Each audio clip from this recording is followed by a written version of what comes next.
Morning बच्चों, आप सभी का स्वागत है आपके अपने YouTube channel Shiv Kumar smart classes में। और आज के वीडियो में हम लोग कक्षा 6 विज्ञान पाठ्य पुस्तक से पाठ संख्या 2 पदार्थ एवं पदार्थ के समूह पाठ का अध्ययन करेंगे, उसे बारीकी से समझेंगे।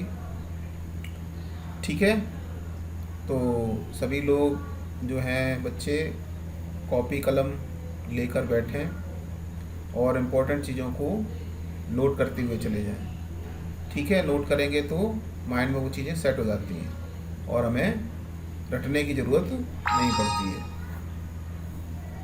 तो शुरुआत करते हैं चैप्टर की। देखिए, सबसे पहले शुरुआत करते हैं पदार्थ से।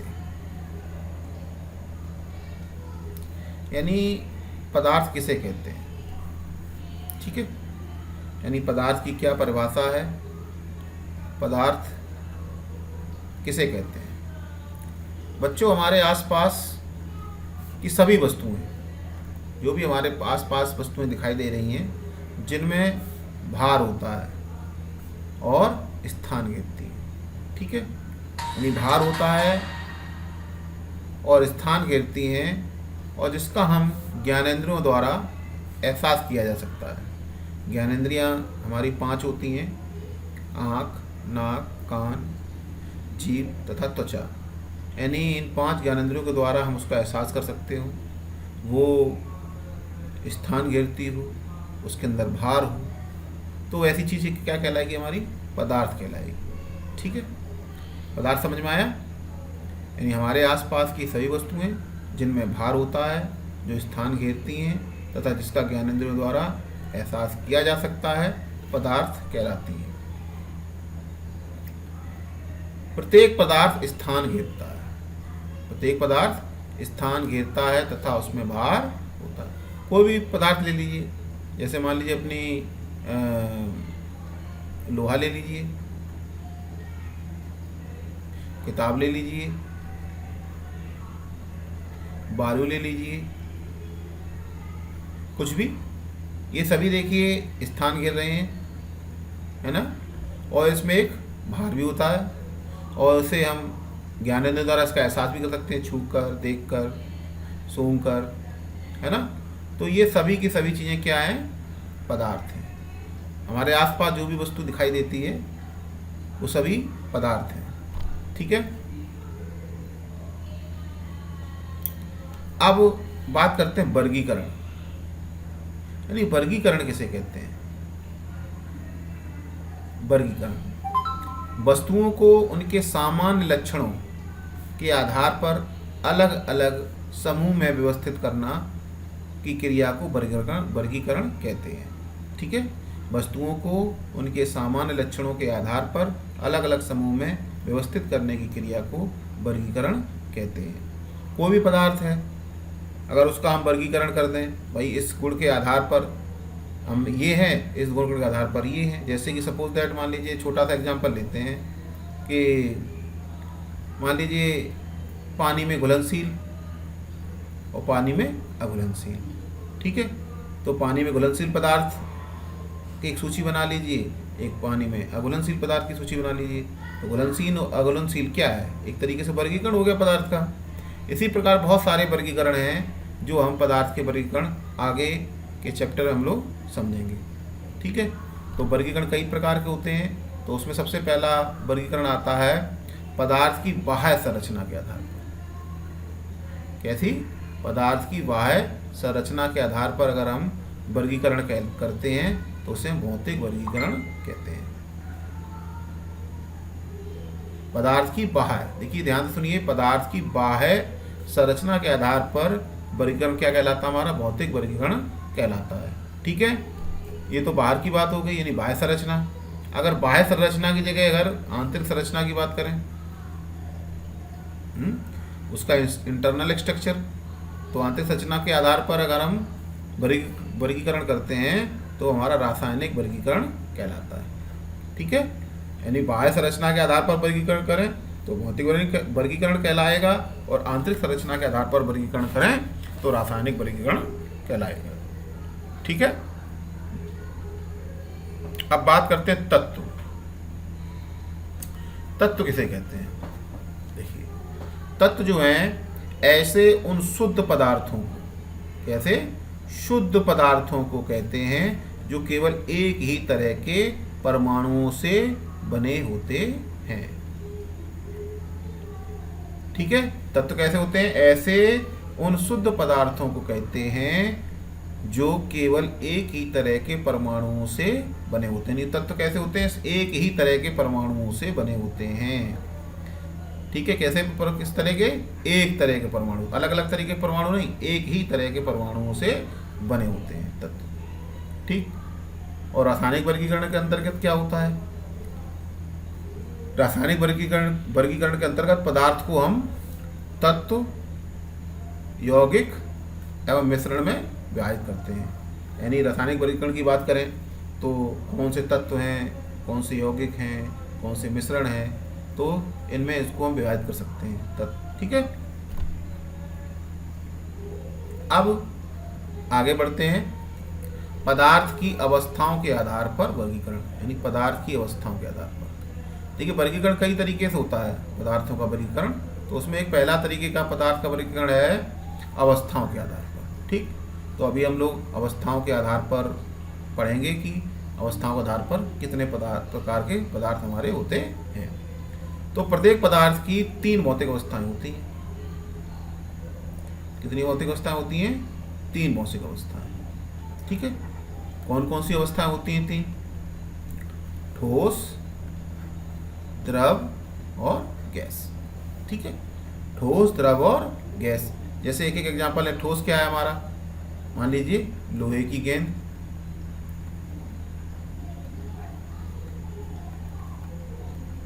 लकड़ी है, ये क्या हमारे ठोस पदार्थ हैं। द्रव की बात करें तो दूध, पानी, है कि नहीं है। और गैस की बात करें तो धुआं, वाष्प, ये सब क्या है?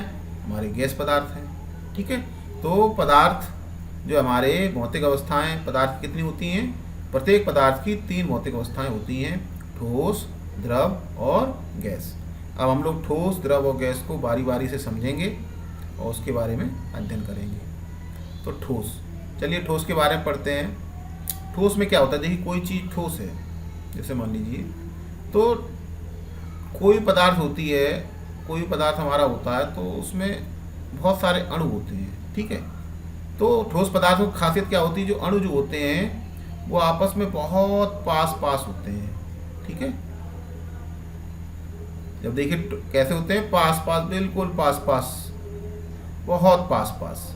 जितने पास पास होते हैं वो उतना ही मजबूत, उतना ही ज़्यादा ठोस पदार्थ होता है। ठीक है।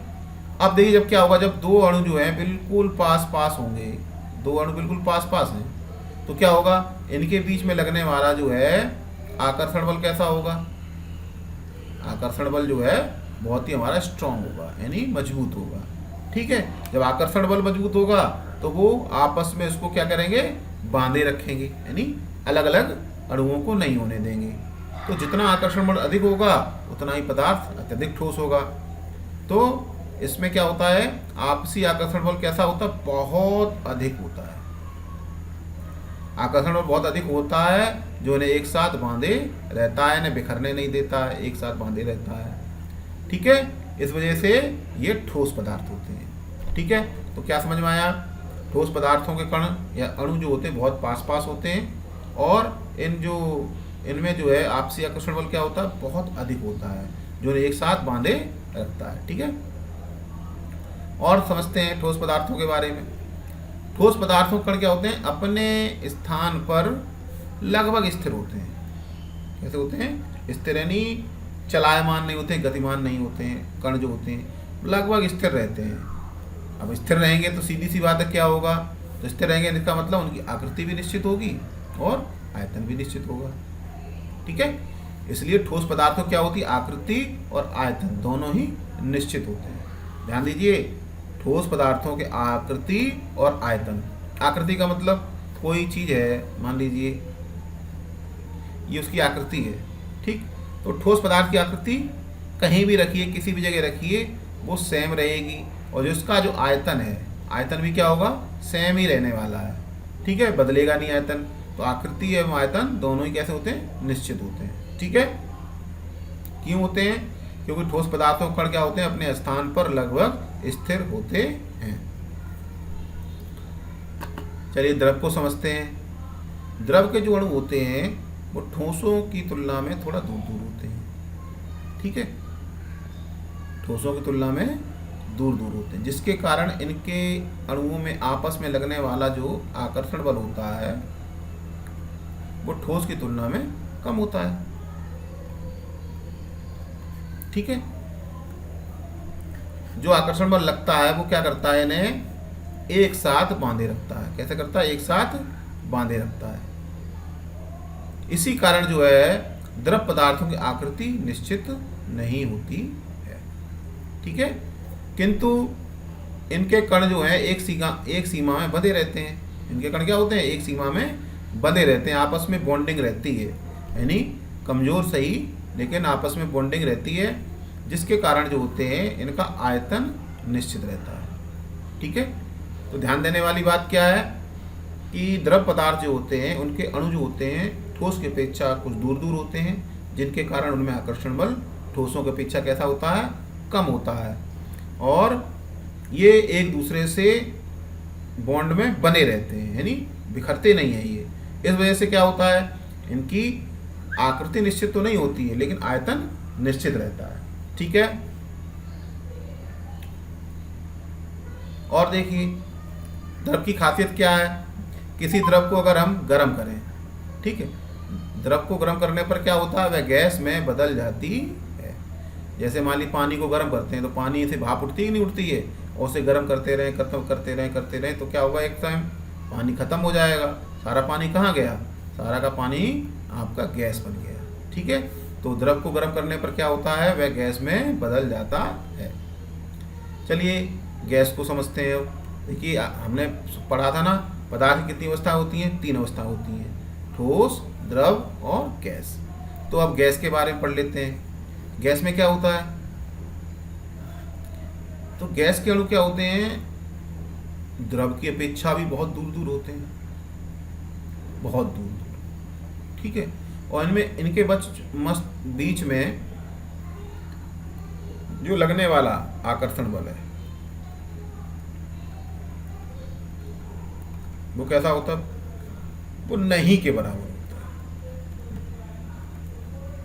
ठीक है। जब आकर्षण बल नहीं के बराबर है तो सीधी सी बात है कि उनके अणु आपस में बॉन्ड नहीं बनाते। आपस में जो है जब बॉन्ड नहीं बनता है तो क्या होता है कि जब आकर्षण बल ही नहीं है उसमें तो बिखरे बिखरे रहेंगे, है ना। तो इसका मतलब इसका जो है आयतन और आकृति दोनों ही क्या होते हैं, अनिश्चित होते हैं, ठीक है। जैसे कि आपको जो है, जैसे मान लीजिए कोई गैस है, ठीक है, गैस को अगर आप जो है कांच की बोतल में डालेंगे हैं तो वो बोतल का रूप ले लेगा, ठीक है। इसको अगर आप जो है किसी जो है गोल आकृति के किसी बर्तन में से भर देते हैं तो वो गोल आकृति ले लेगा, यानी आकृति बदल जा रही है और उसका आयतन भी निश्चित नहीं होता है, ठीक है। समझ में आया। तो गैसीय पदार्थों में क्या होता है, अणु अपेक्षाकृत बहुत दूर दूर होते हैं, इनमें आपसी आकर्षण बल नहीं के बराबर होता है, इनकी आकृति एवं आयतन दोनों निश्चित नहीं होते हैं, ठीक है। जैसे अगरबत्ती की सुगंध है, अगरबत्ती की सुगंध क्या होती है, पूरे घर में फैल जाती नहीं फैल जाती है, वो किस कारण होता है, यह गुण गैसीय गुण के कारण, ठीक है। गैसीय गुण के कारण क्या होता है, ये कमरे में फैल जाती है, ठीक है। इसी प्रकार गैस को किसी बर्तन में रखने पर क्या होगा भाई, बर्तन में रखेंगे तो वह उसमें क्या होगी, पूरी तरह से फैल जाएगी। ठीक है, क्लियर। चलिए आगे बढ़ते हैं। जल, देखिए बहुत इंपॉर्टेंट क्वेश्चन है। जल एक ऐसा पदार्थ है जो ठोस, द्रव और गैस तीनों अवस्थाओं में पाया जाता है। ठीक है, तीनों भौतिक अवस्थाओं में पाया जाता है। तो तीनों भौतिक अवस्थाओं में पाया जाने वाला पदार्थ कौन सा है, जल, पानी। इसे हमारा रासायनिक सूत्र क्या है, H2O। ठीक है, जल का रासायनिक सूत्र क्या है, H2O। तो ये ऐसा पदार्थ है जो ठोस, द्रव और गैस तीनों अवस्थाओं में पाया जाता। ठीक है,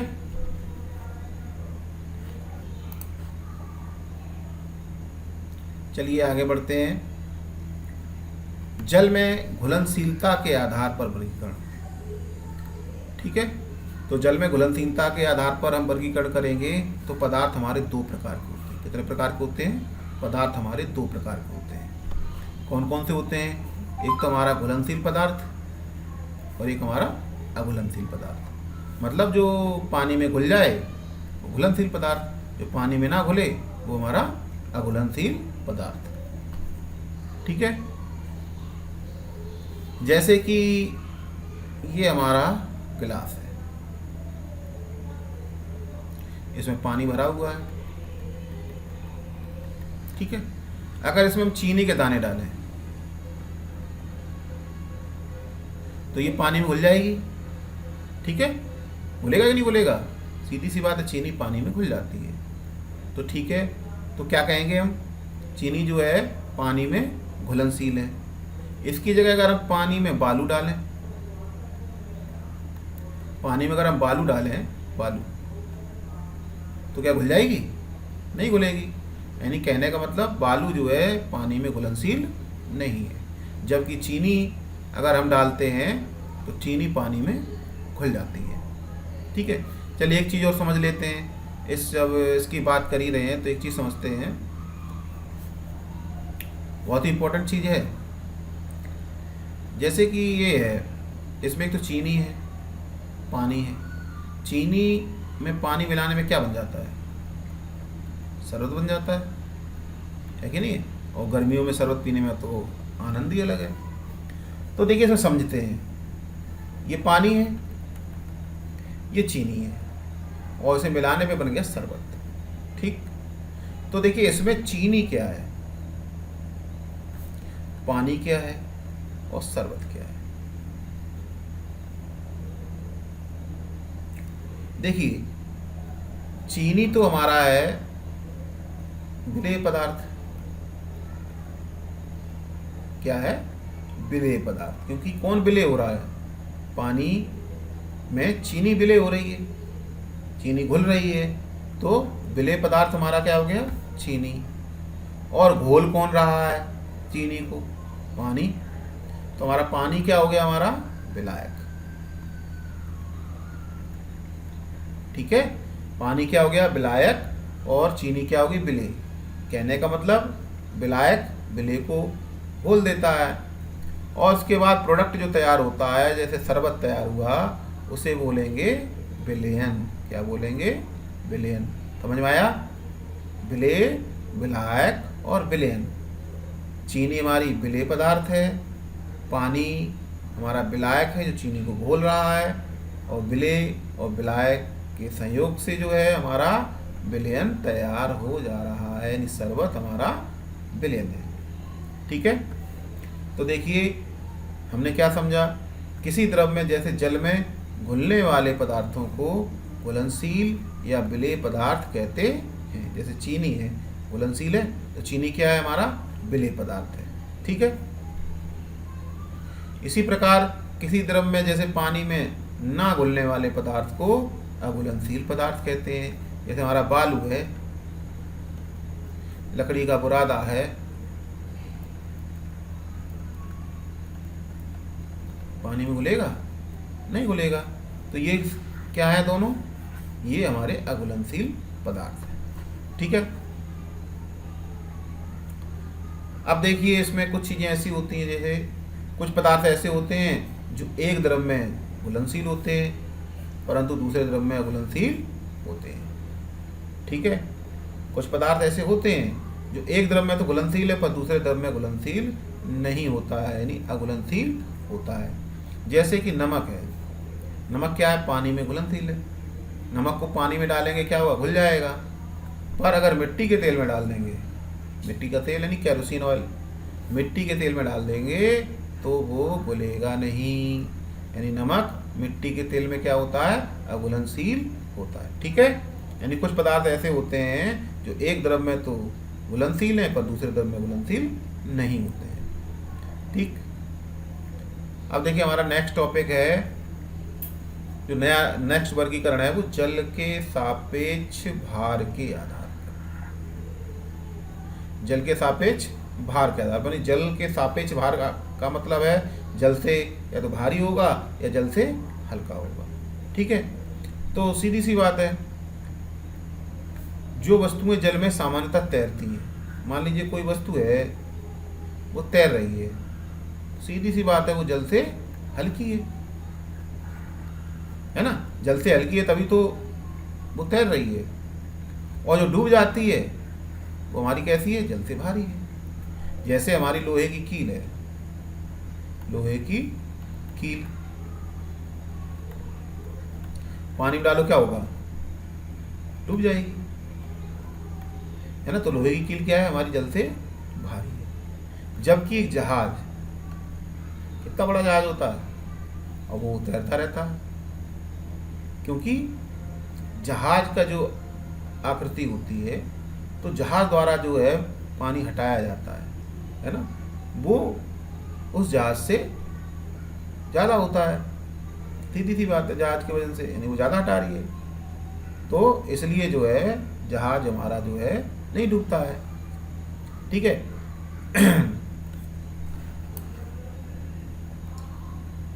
सरसों का तेल, सरसों का तेल कैसा होता है, जल से हल्का होता है। जब हम जल में थोड़ा सरसों का तेल डाल दें तो देखेंगे क्या, जल के ऊपर एक तेल की लेयर बन जाती है ना, वो ऊपर रहता है, नीचे तली में नहीं बैठता है। तो सीधी सी बात है, जो सरसों का तेल क्या होगा, वो जल से हल्का होगा, तभी तो जल के ऊपर तैर रहा है। इसी प्रकार मोम जो होता है, मोम क्या होता है, वो भी जल से हल्का होता है। ठीक है, इसलिए मोम जो है वो जल में नहीं डूबता है, उस पर तैरता रहता है। इसी प्रकार लकड़ी का टुकड़ा, कोई लकड़ी का टुकड़ा जो होता है वो क्या होता है, वो भी जल से हल्का होता है, इसलिए लकड़ी का टुकड़ा जो होता है वो जल में तैरता रहता है। जबकि लोहे की कील जो होती है वो जल से भारी होती है ना, इसी वजह से तो लोहे की कील पानी में डूब जाती है। इसी प्रकार कांच की गोली हुई, अगर कांच की गोली को पानी में डालें, जैसे मान लीजिए इसमें पानी है और कांच की गोली डालेंगे तो क्या होगा, डूब जाएगी। ठीक है, तो इसका मतलब ये हमारी कांच की गोली जल से भारी है। ठीक, सीधा सा कॉन्सेप्ट है, जो जल में तैर रहा है वो जल से हल्का है और जो जल में डूब गया वो जल से भारी है। ठीक है, तो हम लोगों ने जो है जल के सापेक्ष भार के आधार पर वर्गीकरण करना सीख लिया। इसी प्रकार जो है अगला वर्गीकरण हमारा क्या है, पदार्थों का पारदर्शिता के आधार पर है। तो पारदर्शिता के आधार पर वर्गीकरण हम लोग अब सीखेंगे। पारदर्शिता का मतलब सीधी सी बात है कि किसी वस्तु के आर पार दिखाई देना पारदर्शिता कहलाती है। ठीक है, तो पारदर्शिता के आधार पर पदार्थ को हम कितने भागों में बांटते हैं, 3 भागों में बांटते हैं। पारदर्शिता के आधार पर पदार्थ को 3 भागों में, पारदर्शी पदार्थ, अपारदर्शी पदार्थ और पारभासी। तो ध्यान सुनिए, पहला क्या है, पारदर्शी, दूसरा अपारदर्शी और तीसरा पारभासी। ठीक, यानी पारदर्शिता के आधार पर पदार्थ को हम 3 भागों में बांटते हैं। तो चलिए तीनों को बारी बारी से समझने का प्रयास करते हैं। देखिए, वे पदार्थ जिनके आर पार देखा जा सकता है पारदर्शी कहलाते हैं। जैसे कांच है, कांच के आर पार देख सकते हैं, बिल्कुल देख सकते हैं। जल के आर पार भी देख सकते हैं।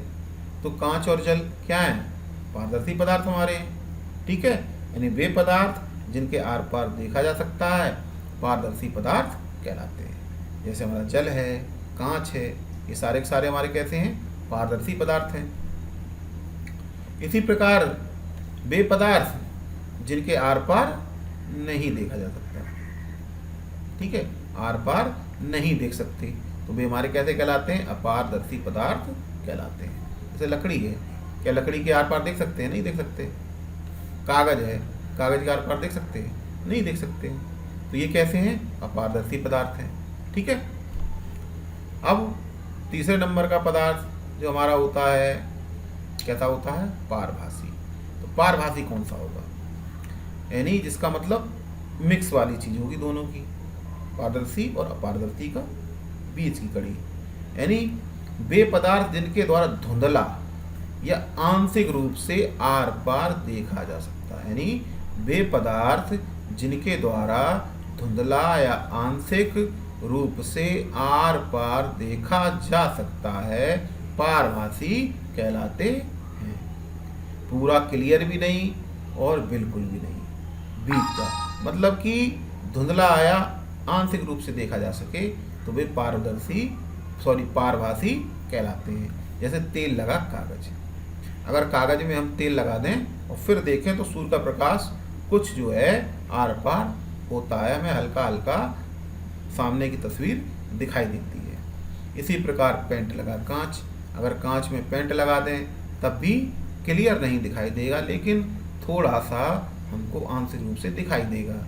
इसलिए ये कैसे पदार्थ हो जाते हैं हमारे? ये हमारे पारभासी पदार्थ कहलाते हैं।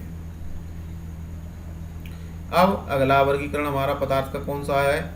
कठोरता के आधार पर पदार्थों का वर्गीकरण, है ना। कठोरता के आधार पर, तो कठोरता के आधार पर हमारे कौन से वर्गीकरण होंगे? देखिए आगे बढ़ते हैं इस वीडियो में। तो कुछ पदार्थ जो होते हैं वो आसानी से दब जाते हैं, यानी उनको दबाया जाए तो आसानी से दब जाएंगे, ठीक है। जैसे कि आपकी रुई है, ऊन है, रबड़ की गेंद है, स्पंज है ना। ये सब चीज़ें कैसी हैं? इनको अगर दबाएंगे तो आसानी दब जाएंगी। तो ऐसे पदार्थों को क्या कहते हैं हम? मुलायम पदार्थ कहते हैं। कैसे कहते हैं? मुलायम पदार्थ। क्लियर? यानी कुछ पदार्थ कैसे होते हैं? आसानी से दब जाते हैं, ऐसे पदार्थों को हम मुलायम पदार्थ कहते हैं। रुई है, ऊन है, रबड़ की गेंद है, स्पंज है, बहुत सारी चीज़ें हैं जो मुलायम होती हैं हमारी, ठीक है। और इसके विपरीत वे पदार्थ जो उंगलियों से दबाने पर नहीं दबते, दबाने पर नहीं दबते, इस चीज़ का ध्यान रखना है। यानी कुछ पदार्थ ऐसे हैं जिन्हें उंगलियों से दबाएंगे पर नहीं दबेंगे, तो नहीं दब रहे हैं, तो इसका मतलब वो कैसे पदार्थ हैं? हमारे कठोर पदार्थ कहलाते हैं। क्लियर हुआ? जैसे हमारा लोहा है, लोहे को दबाओगे दबेगा नहीं, लकड़ी को दबाओगे दबेगा नहीं, कांच के टुकड़े उन्हें दबाओगे दबेगा नहीं, ईंट को दबाओगे दबेगा नहीं, है। तो ऐसी बहुत सारी चीज़ें जो हैं वो हमारे दबाने से, उंगलियों को दबाने से नहीं दबती हैं। तो सीधी सी बात है, ऐसे पदार्थों को क्या कहेंगे? कठोर पदार्थ कहेंगे, ठीक है। वे पदार्थ जो उंगलियों से दबाने पर आसानी से दब जाते हैं मुलायम पदार्थ कहलाते हैं, और वे पदार्थ जो उंगलियों से दबाने पर आसानी से नहीं दबते हैं, दबते ही नहीं हैं, उन्हें हम कठोर पदार्थ कहते हैं। अगला वर्गीकरण हमारा जो है वो चुंबक के सापेक्ष व्यवहार के आधार पर, यानी अगर हम चुंबक के सापेक्ष उसके व्यवहार का अध्ययन करें तो क्या विशेषता निकल के आएगी, उस विशेषताओं के आधार पर हम वर्गीकरण करते हैं, ठीक है। तो वर्गीकरण क्या है? देखिए सिंपल सी बात है, जो पदार्थ अगर चुंबक है, ठीक है, ये चुंबक हमारी है, ठीक है, तो चुंबक है, अगर यहाँ पे लोहे की कील है, अब चुंबक के पास लोहे की कील को लाएंगे तो क्या होगा? क्या होगा? चिपक जाएगी, इसमें अट्रैक्ट होगी, चुंबक खींच लेगी अपनी तरफ, है ना। और मान लीजिए लकड़ी का टुकड़ा ले लिया और उसके पास चुंबक लाए, तो क्या ये खींचेगा अपनी तरफ? मतलब ये चुंबक जो है अपनी तरफ खींचेगी? नहीं खींचेगी, लेकिन लोहे की कील को खींच लेगी, ठीक है। तो ये कैसे पदार्थ कहलाते हैं? ये हमारे चुंबकीय पदार्थ कहलाते हैं, और ये से जो है आकर्षित नहीं चुंबक कह रही है, उन्हें अचुंबकीय पदार्थ कहते हैं। तो देखिए समझते हैं, यानी चुंबक, क्या, चुंबक जिन पदार्थों को चिपका लेता है, चुंबक जिन पदार्थों को चिपका लेता है अर्थात अपनी ओर आकर्षित करता है, अपनी ओर आकर्षित करता है, वे जो हैं चुंबकीय पदार्थ कहलाते हैं। ठीक है,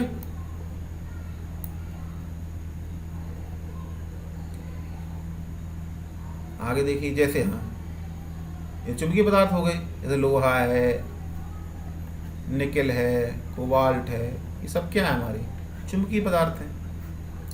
ठीक है,